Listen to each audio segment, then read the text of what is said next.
Same problem change করেনি।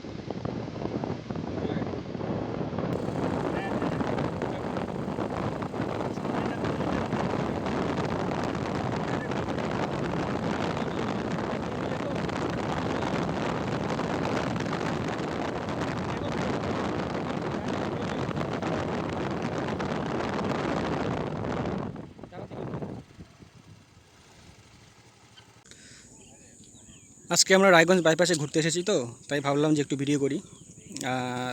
দেখো, খুব সুন্দর মনোরম পরিবেশ, পাশে একটি পুকুর রয়েছে। আর রাস্তাটা কিন্তু অত দূর পর্যন্ত বিস্তৃত রয়েছে, যেখানে হলো ওই যে সাদা রঙের যে বাউন্ডারি দেওয়া হয়েছে অত দূর পর্যন্ত। আর এখান থেকে ঢেউ খেলিয়ে ওপরে উঠে গিয়ে এই রাস্তাটি করা হয়েছে। দেখো, একদম পরিষ্কার, কোনো জঞ্জাল নেই এবং ট্রাফিকও নেই। আমরা অ্যাকচুয়ালি স্কুটি নিয়ে এসেছি ঘুরতে, তো ভাবলাম তুলি, কয়েকটা ভিডিও তুলি, দেখতে পারবে। ওই দেখো, দূর দূরান্ত পর্যন্ত একদম ফাঁকা।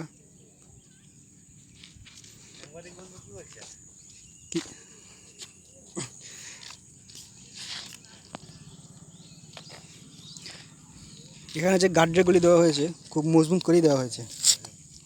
দেখ, হ্যাঁ বলবো না আমি বলবোই না। আরে হাসাচ্ছিস তোরা, থাক থাক থাক,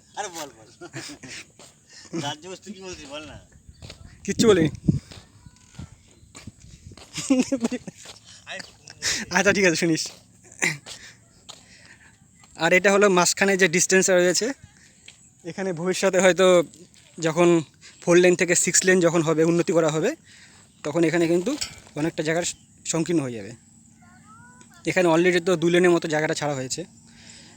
আর এখানে গাছ লাগানো হয়েছে, গাছগুলো যদিও বড় হয়নি খুব একটা। আচ্ছা, গাছগুলোর নাম কি এগুলো জানিস না তো? এইদিকে যা দৃশ্য দেখতে পাচ্ছ একদম সেম টু সেম ওইদিকেও দৃশ্য রয়েছে, একই। ঠিক আছে, রাস্তার উপরও। তো দেখে তোমরা বুঝতে পারবে অনেকটা কিন্তু গ্যাপ দেওয়া হয়েছে, মানে ভবিষ্যতের জন্য। এটা একদম অবভিয়াসলি 8 লেন তো করা যেতেই পারে, কারণ ওইদিকে যেহেতু মাঝখানে তো 2 লেন তো ছাড়াই হয়েছে। আর রাস্তাটা 2 লেন 4 লেন, মাঝখানে ধরো 2 লেন ছাড়া হয়েছে, 5, 4, 5, 6।